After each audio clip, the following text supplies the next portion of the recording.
श्री शिवाय नमस्तुभ्यम दोस्तों। आप सभी लोग जानते हैं कि कल है सावन महीने की शिवरात्रि और इस सावन महीने की शिवरात्रि पर पंडित जी ऑनलाइन पूजन अभिषेक कराने वाले हैं। और दोस्तों ये ऑनलाइन पूजन अभिषेक जो भी लोग करने वाले हैं भाई उन लोगों को ये वीडियो पूरा जरूर देखना चाहिए, क्योंकि इस वीडियो में हम आप लोगों को पार्थिव शिवलिंग बनाने से लेकर पार्थिव शिवलिंग विसर्जन करने तक की जो विधि है, साथ ही में जो पूजन सामग्री है वो एक एक करके आपको समझाएंगे। क्योंकि दोस्तों ये वो पूजन है जिस पूजन को करने के बाद आपके घर में किसी तरह की दुख और परेशानी रहती ही नहीं है, आपकी कोई ऐसी मनोकामना बचती नहीं है जो कि पूर्ण ना हो सके। क्योंकि श्रावण महीने की शिवरात्रि के दिन जो ये पूजा करता है भाई उसके घर में सुख समृद्धि, धन समृद्धि, सभी चीजों की जो भरपाई हो वो पूरी हो जाती है। ठीक है, इसलिए आप इस पूजन को अच्छे से समझ लें, एक एक सामग्री को देख लें। और आपके मन के जो प्रश्न है दोस्तों वो बहुत सारे लोगों ने बहुत तरह के प्रश्न किए हैं। अब दोस्तों अगर हम एक एक प्रश्न का जवाब देंगे तो बहुत समय लग जाएगा, इसलिए इस वीडियो में आपके जो प्रश्न है उनका भी आप लोगों को यहाँ पर जवाब मिल जाएगा। ठीक है, तो आपसे एक निवेदन और है कि इस वीडियो को आप तो देख ही रहे हैं, साथ ही में अपने प्रियजनों के साथ भी शेयर करना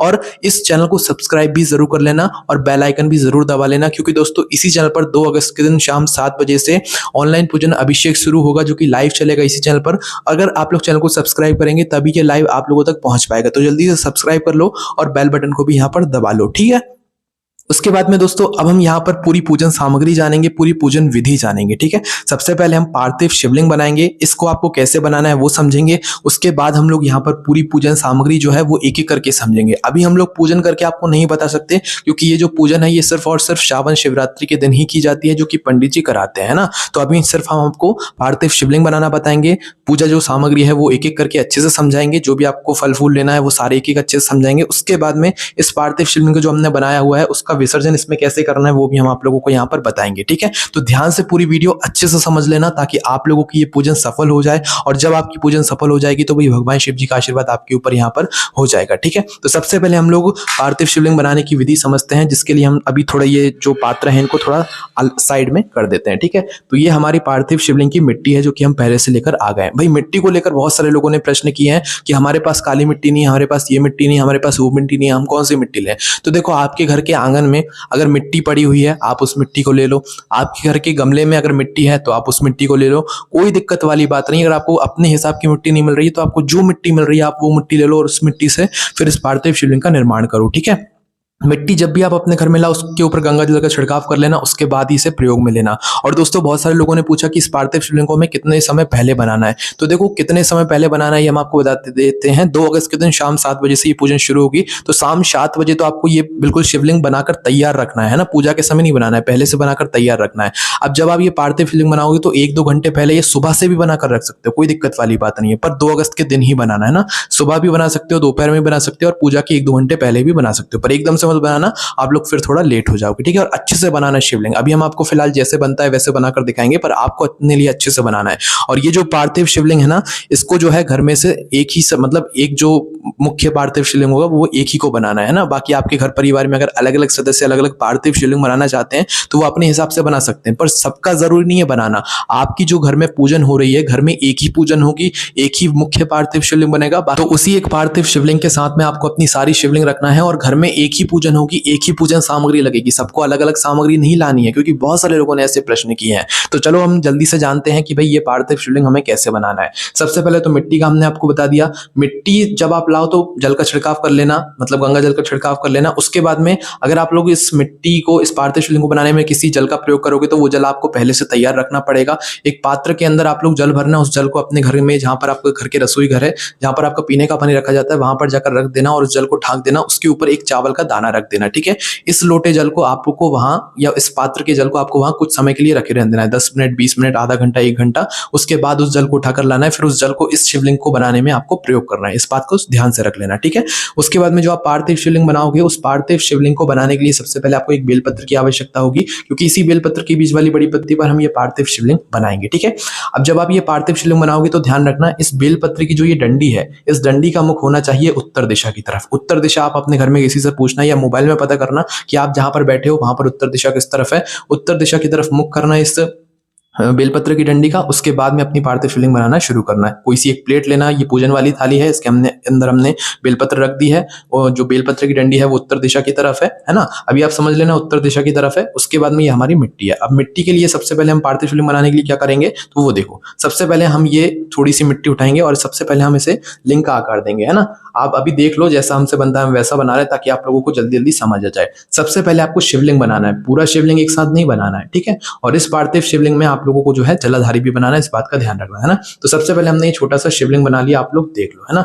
शिवलिंग दोस्तों कितना बड़ा बनाओगे, देखो शिवलिंग आप छोटे से छोटा भी बना सकते हो, मीडियम साइज का भी बना सकते हो, बड़ा भी बना सकते हो। ये सिर्फ और सिर्फ श्रावण शिवरात्रि के लिए हम आपको बात बता रहे हैं, बाकी इसके अलावा तो छोटे छोटे ही यहाँ पर पार्थिव शिवलिंग बनते हैं ना। तो आपका जितना मन करे आप उतना बड़ा शिवलिंग बनाना और अच्छे मन और भाव से इसका पूजन करना, ठीक है। तो ये हमारा सबसे पहले शिवलिंग बन गया, है ना। ऐसे आपको पहले शिवलिंग बनाना है। फिर शिवलिंग बनाने के बाद दोस्तों ध्यान रखना, जिस तरफ हमने इस बेलपत्र की डंडी करी हुई है उत्तर दिशा की तरफ, उसी तरफ हमें इस शिवलिंग की जलाधारी को भी यहाँ पर बनाना पड़ेगा, है ना। तो सबसे पहले हम जो है अब जलाधारी की मिट्टी को जो है साइड साइड में डालते हैं, क्योंकि जलाधारी तो चारों तरफ होती है, बस एक तरफ जो है जलाधारी ज्यादा लंबी होती है ना।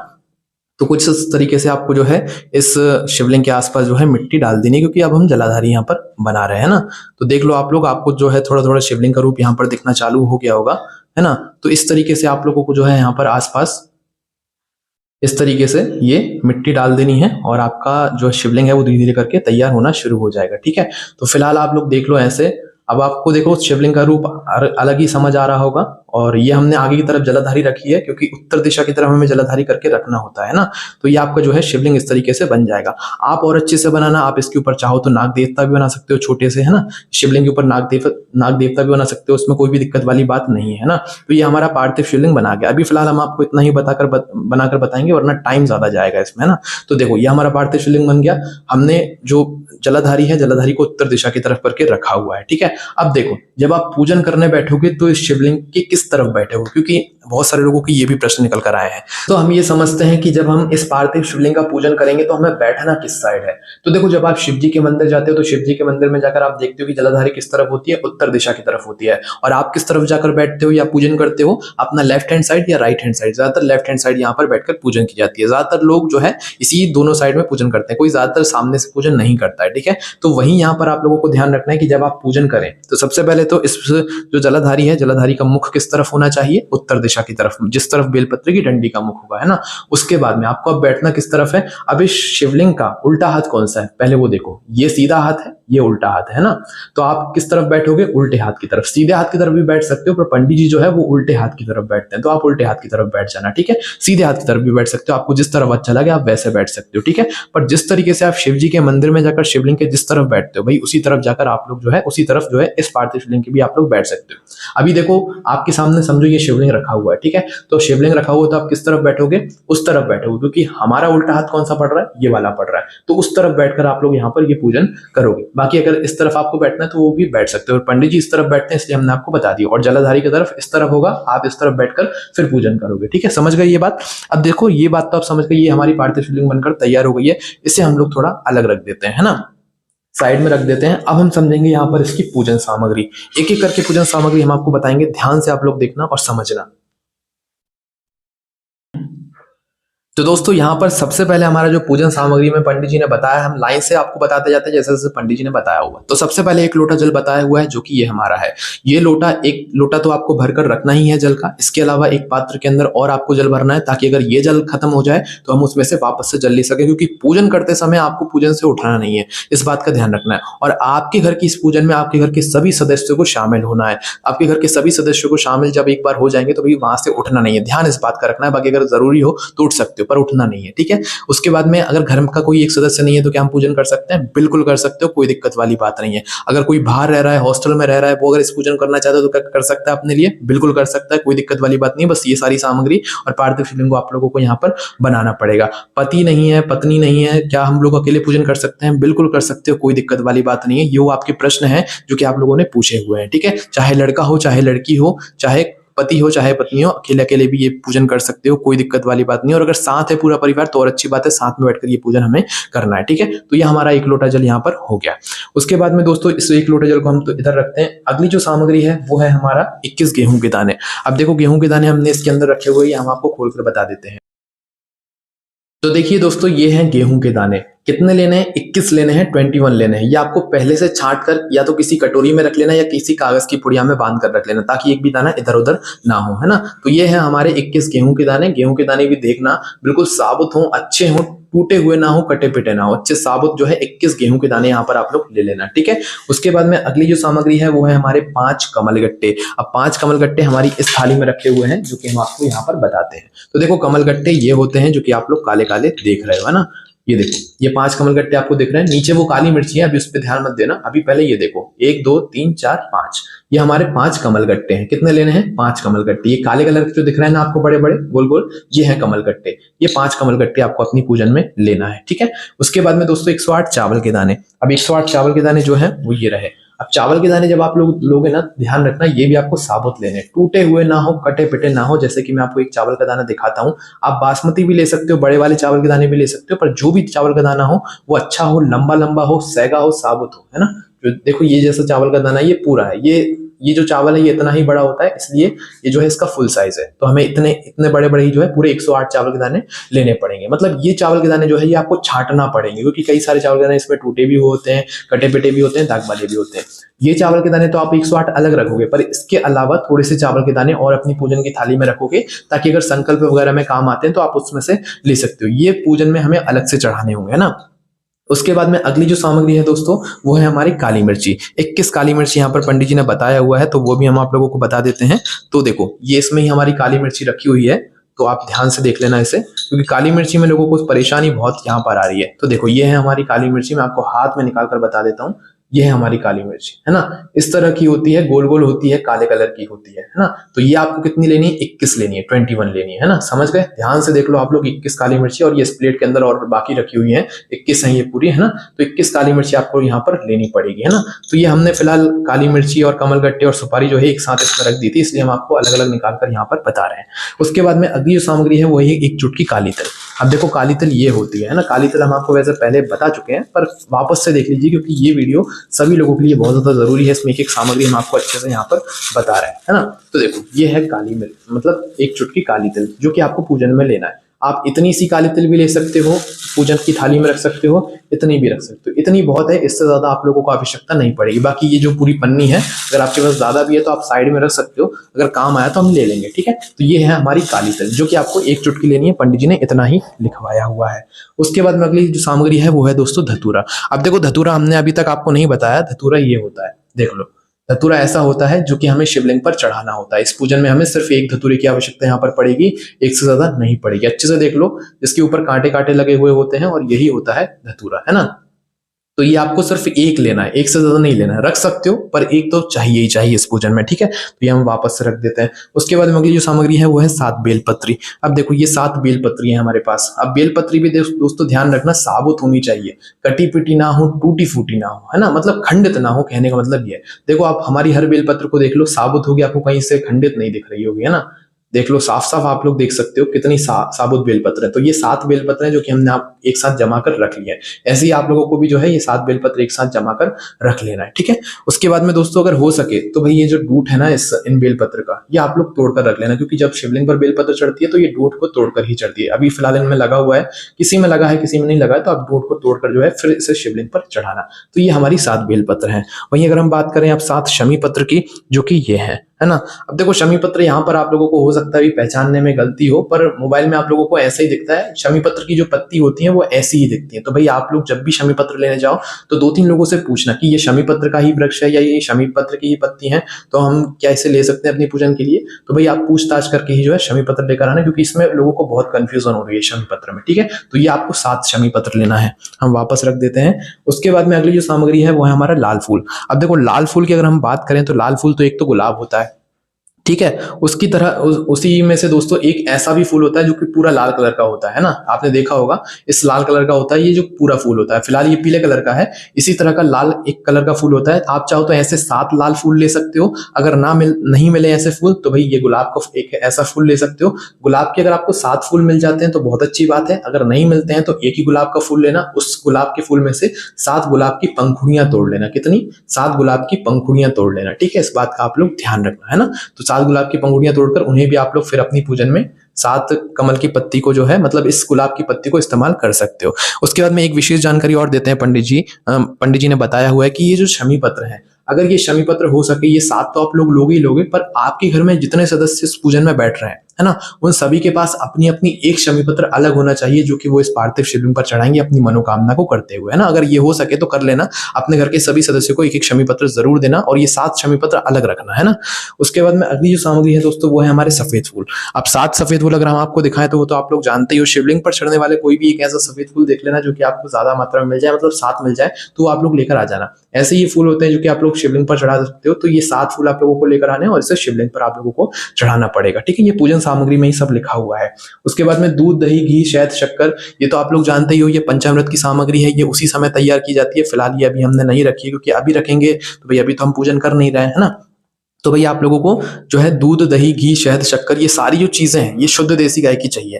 देखो अगर बहुत सारे लोग कह रहे हैं कि भाई हमें नहीं मिले तो हम क्या करें, तो देखो पहली कोशिश तो आपकी पूरी यही होनी चाहिए कि आपको शुद्ध देसी गाय का दूध मिल जाए, घी मिल जाए और दही मिल जाए, ठीक है। पर अगर नहीं मिलता है तो फिर आपको जो मिल रहा है आप उससे पूजन करना, पर करना जरूर, है ना। अब इसमें एक चीज और आती है शहद। अब शहद अगर आपके घर में है तो ठीक है, नहीं है तो ये पूजन वाली दुकान पर आपको शहद की डिब्बी ऐसी मिल जाएगी, 10-20 रुपए की आती मिल जाएगी, ठीक है। ये शहद की डिब्बी है, ये आपको मिल जाएगी। इसके बाद में दोस्तों जो अगली जो सामग्री है वो है हमारी 3 गोल सुपारी, ठीक है। तो ये 3 गोल सुपारी कुछ इस तरह की होंगी, जो कि आप लोग देख लो यहाँ पर, है ना। जब हमने एक साथ ये सामग्री रखी हुई थी तो सुपारी आपने देखी है, वैसी ये सुपारी होती है। तो ये 3 गोल सुपारी, बस ये पूजन वाली सुपारी होती है ना। तो 3 गोल सुपारी आपको कुछ इस तरह की इस पूजन मतलब अपनी थाली में तैयार करके रखना है। उसके बाद में दोस्तों रोली और मोली। अब रोली और मोली तो हम आपको वैसे ही बता चुके हैं, पर आप लोग वापस से देख लो ताकि आप लोगों को अच्छे से समझ आ जाए, है ना। देखो ये है रोली, रोली कुमकुम आपने सुना होगा, तो ये वही रोली कुमकुम है। उसके बाद ये है मोली। मोली ये हाथ में बांधने वाला लाल धागा होता है, ठीक है। देखो ये लाना चाहो तो ये ला सकते हो, और ये लाना चाहो, इसे आटी कहते हो आप लोग, हाथ में बांधते हो इसे। ये लाना चाहो तो ये ला सकते हो, और ये लाना चाहो तो ये ला सकते हो, कोई दिक्कत वाली बात नहीं है। रोली कुमकुम ये है, मतलब रोली ये है और मोली ये है, ठीक है। मोली ये भी है और ये भी, दोनों को मान सकते हो, कोई दिक्कत वाली बात नहीं है ना। तो इनको हम वापस से रख देते हैं। उसके बाद में दोस्तों अब जो अगली सामग्री है वो है हमारा अबीर और गुलाल। अबीर और गुलाल जो है आप लोगों को ऐसी पन्नी में कुछ आता है, ठीक है। अब गुलाल ये है, अबीर ये है। अबीर और गुलाल ये आपको 2 पन्नी में वो पूजन वाले दुकान वाला आपको दे देगा, आप ले लेना, ठीक है। ये अबीर और गुलाल हमारा हो गया। उसके बाद में दोस्तों जो हमारा अगली सामग्री है वो है लाल चंदन और पीला चंदन। अब देखो लाल चंदन और पीला चंदन भी आप लोग देख लो, आपको अच्छे से समझ आ जाएगा। ये है हमारा लाल चंदन, है ना, और ये है हमारा पीला चंदन। पीले चंदन को अष्टगंध भी आप लोग कहते हो, जानते ही होगे आप लोग पहले से, है ना। तो ये है हमारा लाल चंदन और ये है हमारा पीला चंदन। लाल चंदन और पीला चंदन अच्छे से अच्छा लेना, मिलावटी वाला मत लेना, भले थोड़ा महंगा मिले पर अच्छे से अच्छा लेना। 20-30 रुपए में आपको आराम से अच्छा वाला मिल जाएगा, ठीक है। तो ये लाल चंदन है, ये पीला चंदन है। इसके बाद में दोस्तों जो अगली सामग्री है वो है हमारा कपूर, है ना। अब देखो कपूर की डिब्बी भी आती है, कपूर की पैकेट भी आती है, और कपूर अलग अलग तरह का आता है। फिलहाल तो हमने वही कपूर की जो गोलियां होती हैं वो हम यहाँ पर लेकर आए। एक पैकेट में आपका काम हो जाएगा, 2 लाने की जरूरत नहीं है, हम तो 2 लेकर आ गए, है ना। पर एक पैकेट में आपका काम हो जाएगा। तो फिलहाल इसमें कपूर जो है वो गोलियों के रूप में है ना। तो आप ऐसा भी कपूर ला सकते हो जो पूरी प्लेट जैसी रहती है कपूर की, वो भी ला सकते हो। आपको जो कपूर मिलता है अच्छा वाला वो लेकर आ सकते हो, ठीक है। उसके बाद में दोस्तों दीपक, है ना। अब जो दीपक की अगर हम लोग बात करें तो दीपक आप लोगों को कैसा लेना है, ये ऐसा लेना है। अभी फिलहाल ये हमने पुराना दीपक लिया है। अगर आपके पास नया दीपक नहीं है तो भाई आप पुराना भी दीपक ले सकते हो, कोई भी दिक्कत वाली बात नहीं है ना। क्योंकि हमें इस पूजन को करना है तो कैसे भी अच्छे से करना पड़ेगा। तो ये तो हो गया हमारा दीपक, पर इसके अंदर जो बत्ती आप लोग रखोगे वो कौन सी रखोगे, वो रखोगे दोस्तों आप लोग गोल बत्ती। फिलहाल हमने जो है यहाँ पर रुई रखी हुई थी आप लोगों के लिए, ताकि हम आप लोगों को जो है मतलब बनाकर बता सकें कि हाँ भाई ऐसे ऐसे जो है ये बनता है ना। पर आप लोग अभी ऐसे ही समझ लो कि हाँ ये जो दीपक है, इस दीपक को तो आपको ऐसे ही लेना है, पर इसके अंदर जो बत्ती रखाएगी वो गोल बत्ती रखाएगी। और गोल बत्ती के बाद में दोस्तों आप लोगों को इसके अंदर शुद्ध देसी गाय का घी डालना है, समझ गए, ठीक है। तो ये 2 दीपक आपको ऐसे तैयार करने हैं, ध्यान रख लेना। उसके बाद में अगली जो सामग्री है दोस्तों वो है हमारे जनेऊ। तो देखो ये है 2 जनेऊ, क्या है, 2 जनेऊ, है ना। तो ये जनेऊ कुछ इस तरह के होते हैं जो कि आप लोगों को पहले से लेकर आने पड़ेंगे। तो ये हमारे 2 जनेऊ, है ना। उसके बाद में अगली जो सामग्री है दोस्तों वो है लौंग और इलायची, जो कि हमने कागज की पुड़िया में पहले से बांधकर रखी हुई है ना। तो देखो ये है लौंग, 5 लौंग आपको लेना है, 5 इलायची आपको लेना है, ठीक है। 5 लौंग है और ये 5 इलायची है, देख लो इस तरह से आप लोगों को ये अलग से रख लेना है। उसके बाद में पान का पत्ता। पान का पत्ता दोस्तों हम आपको बता देते हैं। तो देखिए दोस्तों ये है हमारा पान का पत्ता। अब लोगों ने पूछा कि कितने पान के पत्ते चाहिए, तो फिलहाल दोस्तों आपको एक ही पान का पत्ता लगेगा, पर आप लोग 2 पान के पत्ते यहाँ पर अपनी इस पूजन की थाली में तैयार रख लेना, ठीक है। तो ये 2 पान के पत्ते आपको अपनी पूजन की थाली में पहले से रखना है। उसके बाद में अगली जो सामग्री है दोस्तों यहाँ पर वो है हमारा इत्र, है ना। देखो इत्र और गंगा जल का हम आपको ध्यान से बता देते हैं कि देखो इत्र ये जो है ये आपका वाला इत्र नहीं है, भगवान की पूजा वाला इत्र है जो कि आपको पूजन वाली दुकान पर मिलता है, ठीक है। खोल के भी हम आपको बता देते हैं ताकि आप लोगों को अच्छे से समझ आ जाए। तो इस तरह का ये कुछ इत्र होता है जो कि सिर्फ पूजन के कार्यों में इस्तेमाल होता है, ठीक है। ये भी हमें शिव जी पर चढ़ाना पड़ेगा जब ऑनलाइन पूजन अभिषेक हो उस समय। तो ये इत्र की शीशी है, ये आपको पूजन वाली दुकान पर मिल जाएगी। इसी के साथ में दोस्तों गंगा जल अगर आपके घर में है तो उसे एक अलग से कटोरी में निकाल कर रखना, और अगर नहीं है तो पूजन वाली दुकान पर आपको छोटी सी 5-10 रुपए की जो गंगा जल की डिब्बी होती है वो मिल जाएगी, ठीक है। तो इत्र और गंगा जल का आप लोगों को विशेष रूप से ध्यान रखना है। उसके बाद में अगली जो सामग्री है दोस्तों वो है हमारे फल। अब देखो फल अभी हम नहीं लाए, फल हम आपको बता देते हैं। चाहो तो 5 केले रख सकते हो, 5 सेब फल रख सकते हो, या जो इस मौसम में फल चल रहा है उनमें से कोई भी 5 फल आप लोग छांट कर रख सकते हो, या 5 अलग अलग फल भी रख सकते हो। कैसे ही रख सकते हो, बस आपको ध्यान रखना है 5 तरह की जो है 5 आपको फल रखना है, ठीक है। समझ आ गई ये बात। उसके बाद में दोस्तों मिठाई की बात करें। अब मिठाई का दोस्तों हम आपको पहले ही बता चुके हैं कि अगर कोशिश करना कि आप अपने घर में बनी हुई मिठाई का प्रयोग करो। अगर किसी कारणवश आपके घर में भी मीठा आप लोग ना बना पाओ तो फिर उस जगह पर फिर बाहर से लेकर आना, बाहर से भी ऐसी जगह से लेकर आना, ऐसी दुकान से लेकर आना जहां पर आप लोगों को शुद्ध चीज मिले, मतलब ताजी बनी हुई चीज मिले, ताजा मावा की मिठाई मिल रही है, या ताजा लड्डू मिले, जो भी आप लोग मिठाई के रूप में भगवान शिव जी की इस पूजन के लिए ला रहे हो वो ज्यादा बेहतर रहेगा, ठीक है। पर सबसे बेहतर जो पंडित जी ने बताया वो अपने घर में ही बनाने के लिए बताया है। आप चाहो तो चावल की खीर बना सकते हो, साबूदाने की खीर बना सकते हो, हलवा बना सकते हो अपनी इस पूजन के लिए, ठीक है। कोई दिक्कत वाली बात नहीं है, बेहतर घर का ही रहेगा। बाकी आपकी मर्जी है, बाहर का लाना चाहो तो शुद्धता का ध्यान रखना, ठीक है। उसके बाद में दोस्तों धूप बत्ती अगरबत्ती। तो देखो ये है अगरबत्ती और धूप बत्ती, आप लोग जानते ही हो ये होती है ना। तो आपकी जो मर्जी हो आप वो ला सकते हो, आपको दोनों लाना है तो दोनों ला सकते हो, दोनों जलाना है तो दोनों जला भी सकते हो, ठीक है। तो ये तो सिर्फ सुगंधित के लिए हम जो है अगरबत्ती जलाते हैं जो कि पूजन में जरूरी होती है। ये है हमारी अगरबत्ती सुगंधित वाली, और ये है हमारी धूप बत्ती। आपको जो अच्छी लगे आप वो लेकर आ सकते हो, कोई दिक्कत वाली बात नहीं है। उसके बाद में दोस्तों पिछली वीडियो में हमने एक कमेंट देखा था कि भैया आप माचिस बताना भूल गए, तो इस बार हम आपसे बोल देते हैं कि माचिस भी आपको रखना है, क्योंकि आपने पूरी पूजन की थाली तैयार कर दी और आप माचिस भूल गए तो फिर दीपक कैसे जलाओगे, आरती कैसे करोगे, है ना। तो भाई एक माचिस आप लोगों को जरूर रखना है अपने दीपक को चढ़ाने के लिए, है ना। उसके बाद में दोस्तों 2 चीजें और हम आप लोगों को यहाँ पर बता देते हैं कि जो है आप लोग शायद भूल जाओगे और पंडित जी ने ये नहीं बताया है। एक तो नारियल, है ना। देखो नारियल भले ही ना बताओ पर नारियल तो शिव जी पर चढ़ता ही चढ़ता है, तो एक नारियल तो आप अपने साथ में रख लेना। बाकी अगर हम देखेंगे आपको बता देंगे कि हाँ नारियल कैसे चढ़ाना है, किस जगह पे चढ़ाना है। एक नारियल तो आप अपने साथ में रख लेना। उसके बाद में कुछ सिक्के भी रख लेना, क्योंकि ये मतलब संकल्प के समय काम आते हैं। हर बार पंडित जी बोलते हैं तो ये सिक्के भी हमें लगते हैं ना। तो सिक्के रखना, कागज के नोट मत रखना, सिक्के रखना। और फिर जो है इस पूजन की थाली में ये सारी चीजें आप लोग तैयार करके रख लेना, ठीक है। तो ये तो हो गई हमारी पूरी पूजन सामग्री। और जो हमारा पार्थिव शिवलिंग है वो हमने ये पहले से बनाकर तैयार कर ही लिया है। अब देखो हमारा ये पार्थिव शिवलिंग बन गया, हमने इसकी पूजन करी इस पूरी पूजन सामग्री से, जो कि हमने आपको एक एक करके अभी बता ही दी है। इसके बाद में अब जब आपकी पूजन हो जाए तो इसका विसर्जन कब करना है, ठीक है। अब देखो विसर्जन की अगर हम बात करें तो पंडित जी ने वैसे बोला है कि आप रात्रि में भी विसर्जन कर सकते हो, पर हर बार अगर पंडित जी की बात करें तो भाई वो सुबह का विसर्जन करने का बोलते हैं, और सबसे सही अगर कोई माना जाता है तो वो सुबह का विसर्जन ही माना जाता है, ठीक है। तो देखो अगर आप लोग रात्रि में भी विसर्जन कर रहे हो अपनी पूजन करने के बाद तो एकदम से मत करना। जैसे 7 से 8 बजे तक पूजा होगी, रात को 8 बजे पूजा पूरी हो जाएगी। 8 बजे के बाद 1-2 घंटे, 1-1.5 घंटे या आधा 1 घंटा आप अपनी इस पार्थिव शिवलिंग को अपने ही घर में रखना और उसे देखना, इसकी पूजन आराधना करना, ठीक है। उसके बाद इसका विसर्जन करना। और अगर आपका मन रात में नहीं है और आपको ऐसा लगता है कि नहीं भाई एक रात तो हमें इस शिवलिंग को, पार्थिव शिवलिंग को हमें घर में रखना है, हमें देखकर अच्छा लग रहा है, तो भी आप इसे घर में ही रखना, ठीक है। और सुबह ब्रह्म मुहूर्त में उठकर जल्दी जल्दी, थोड़ा बहुत लेट भी जो 5-6 सुबह के 7 बज रहे हैं 8 बजे तक अपनी इस पार्थिव शिवलिंग का जो विसर्जन है वो आप लोग कर देना, ठीक है। सबसे सही और उत्तम जो है वो सुबह का ही विसर्जन रहेगा।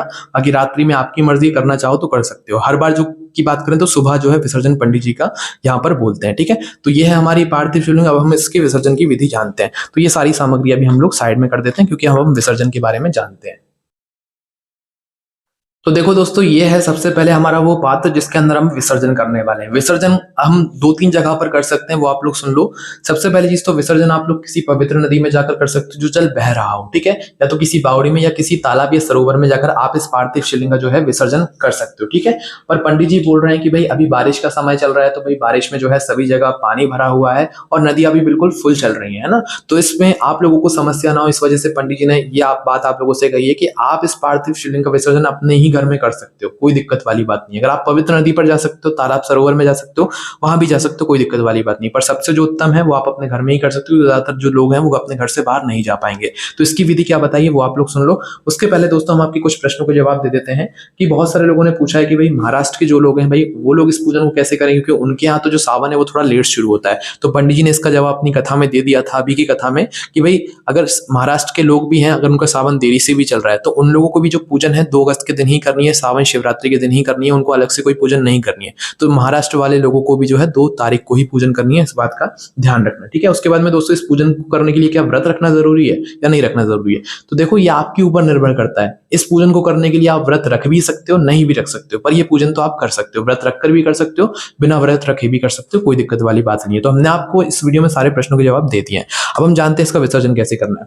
देखो सबसे पहली चीज, आपने ये शिवलिंग जहां पर भी रखा हुआ हो वहां से शिवलिंग को उठाकर आपको अपने सर पर लाना है, सर पर रख के लेकर आना है, गाते बजाते लेकर आना है, घंटी बजा के, ताली बजा के और मतलब थाली बजा के जो है लेकर आना है। ऐसा पंडित जी ने यहाँ पर कहा हुआ है। ठीक है, उससे पहले आपको एक पात्र रखना है जल का भरकर, जो कि आपकी एक मतलब कोई भी पात्र हो सकता है, तसला हो सकता है बड़ा सा, या कोई भी मतलब ऐसा टब हो सकता है जिसके अंदर आप इसका विसर्जन करना चाहो। बस जो भी पात्र हो वो आपका शुद्ध होना चाहिए, अच्छे कार्यों में उपयोग होने वाला पात्र होना चाहिए ना।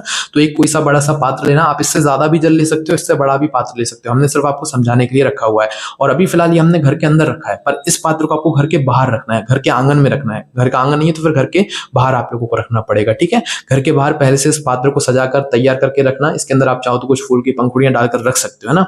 उसके बाद में आप लोग अपने पार्थिव शिवलिंग को अपने पूजन वाले स्थान से उठाकर लेकर आ जाना। ठीक है, अब देखो ये आपका पार्थिव शिवलिंग रहेगा, पर इसके ऊपर और भी सामग्री रहेंगी जो कि आपने चढ़ाई हुई होंगी, है ना। और बहुत सारे लोगों ने ये प्रश्न भी किया है कि भैया जो हमने शिवलिंग पर सामग्री चढ़ाई है, प्रसाद चढ़ाया है, उसका हमें क्या करना है ना। तो उसका जवाब भी सुन लो। तो देखो इस पार्थिव शिवलिंग पर जो आपने सामग्री चढ़ाई है उसमें से ज्यादातर जो सामग्री है उसका विसर्जन होगा। ठीक है, जैसे कि बेलपत्र हो गई या आपकी सुपारी वगैरह हो गई, ये सारी चीजों का विसर्जन होगा। ठीक है, विसर्जन करने के लिए आप लोग किसी वृक्ष नीचे कर सकते हो या किसी बहती हुए नदी में भी कर सकते हो। ठीक है, उसके बाद में दोस्तों और जो आपका फल वगैरह होगा, अगर आप किसी एक बेलपत्र को आशीर्वाद के स्वरूप उठाना चाहते हो तो भगवान शिव जी से आज्ञा लेकर उठा सकते हो, इसी पार्थिव शिवलिंग के ऊपर से उठा सकते हो आज्ञा लेकर। कोई सफल प्रसाद के रूप में लेना चाहते हो तो वो भी ले सकते हो, पर ज्यादातर जो प्रसाद है, जो इसके ऊपर चढ़ी हुई सामग्री है, वो सारी आपको विसर्जन करना है। जैसे प्रसाद वगैरह हो गया तो ये आप नंदी महाराज को खिला सकते हो। ठीक है, क्योंकि अगर हम ऐसे कहीं पर डालेंगे तो ज्यादा अच्छा नहीं रहेगा, तो प्रसाद वगैरह जो है वो आप सारा नंदी बाबा को खिला सकते हो, कोई भी दिक्कत वाली बात नहीं है। अपने लिए थोड़ा सा प्रसाद बचा सकते हो, या बेलपत्र वगैरह लेना चाहो तो वो बचा सकते हो, कोई दिक्कत वाली बात नहीं। बाकी सारी चीजों का विसर्जन होगा जो आपने पार्थिव शिवलिंग पर चढ़ाया हुआ है। विसर्जन आप लोग किसी वृक्ष नीचे या बहती हुई नदी में कर सकते हो। ठीक है, पवित्र जगह पर विसर्जन करना है, इस बात का ध्यान रखना। तो अब हमें इसका मतलब विसर्जन कैसे करना है वो देखते हैं। तो देखो सबसे पहली चीज तो ये जो उत्तर की जो जलाधारी आपने बनाई थी, उत्तर की दिशा की तरफ जो आपने इस बेलपत्र की डंडी करी हुई थी, ये जो दिशा है ये अब आपकी तरफ होना चाहिए। और अगर हो सके तो भैया आप उत्तर दिशा की तरफ खड़े होकर ही जो इस पार्थिव शिवलिंग का विसर्जन करना। जब आप इसका विसर्जन करो तो इस जलाधारी का मुख आपकी तरफ होना चाहिए। ठीक है, जैसे कि आप इस तरफ से विसर्जन कर रहे हो। ठीक है, तो आपकी ये जो जलाधारी है, इस जलाधारी का मुख आपकी तरफ होना चाहिए और इस बेलपत्र की डंडी का मुख भी आपकी तरफ होना चाहिए। ठीक है, इस तरफ आप समझो आप सामने खड़े हो तो इस तरफ जो है ये शिवलिंग होना चाहिए। फिर इस शिवलिंग को इस तरह से करके जो है आप लोगों को इस पार्थिव शिवलिंग को ऐसे उठाना है बेलपत्री के साथ में। और बेलपत्री के साथ में उठाने के बाद दोस्तों यहाँ पर अब बहुत जरूरी चीज आती है, मनोकामना बोलना। क्योंकि इस पूजन को हमने जिस कामना के लिए किया है, जिस दुख और परेशानी के लिए किया है, जिस काम के लिए किया है, वो काम भी यहाँ पर अब आपको बोलना है। ठीक है, तो ये हमारी पार्थिव शिवलिंग इस तरीके से आप लोगों को पकड़ना है, अपनी तरफ जलाधारी का मुख और बेलपत्री की डंडी का मुख करके इस पार्थिव शिवलिंग का इस जलाधारी को देखकर, किसको, इस जलाधारी को देखते हुए आपको इसका विसर्जन करना है। और देखते हुए ही आपको अपनी मनोकामना भगवान शिव जी से बोल देना है, धीरे धीरे करके छोड़ देना है और भगवान से वहीं पर हाथ जोड़ के विनती करके अपनी वो मनोकामना को एक बोलना जिसके लिए आप लोगों ने अपनी विशेष पूजन करी है। सिर्फ भगवान को प्रसन्न करने के लिए करी है तो कुछ नहीं बोलना है, भगवान से हाथ जोड़ के प्रार्थना करके वो कुछ भी मतलब उनसे दर्शन कर लेना। ठीक है, क्योंकि अगर आपने मांगा तो सिर्फ आपको उतना मिलेगा, और अगर आपने नहीं मांगा, कुछ नहीं बोला, तो आपको भगवान इतना कुछ देंगे जिसकी आपने कभी कल्पना भी नहीं करी हुई होगी। तो बस अब इस पार्थिव शिवलिंग को ऐसे ही छोड़ देना। अभी इस जल के पात्र को आपको कुछ नहीं करना है जब तक ये मिट्टी गल ना जाए। जैसे ही ये मिट्टी गल जाए, मिट्टी गलने के बाद फिर आप इस जल को किसी भी पेड़ के नीचे जाकर डाल सकते हो, किसी भी वृक्ष के नीचे जाकर डाल सकते हो जो शुद्ध वाला वृक्ष हो, या गमले में जाकर भी डाल सकते हो, क्योंकि ये मिट्टी घुल जाएगी, मिट्टी घुलने के बाद आपकी मिट्टी वापस से पेड़ों में चली जाएगी या तो गमले में चली जाएगी। ठीक है, उसके बाद में आपकी पूजन जो विधि है, सामग्री है, ऑनलाइन पूजन अभिषेक है, ये पूरा हो जाता है। ठीक है, तो दोस्तों अब आपके मन में कोई प्रश्न है तो वो आप हमसे कमेंट करके पूछ सकते हैं, बाकी हमने अपनी तरफ से सारी चीजें आपको बता दी हैं।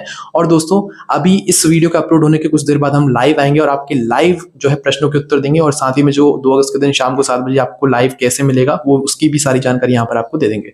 कोई भी समस्या है कमेंट करके पूछ सकते हैं। हमारी वेबसाइट भोलेनाथभक्ति.com पर भी आप लोगों को ये सारी पूजन सामग्री विधि मिल जाएगी, आप वहां पर जाकर भी देख सकते हैं। ओम नमः शिवाय, जय भोले बाबा श्री शिवाय, नमस्तुभ्यम।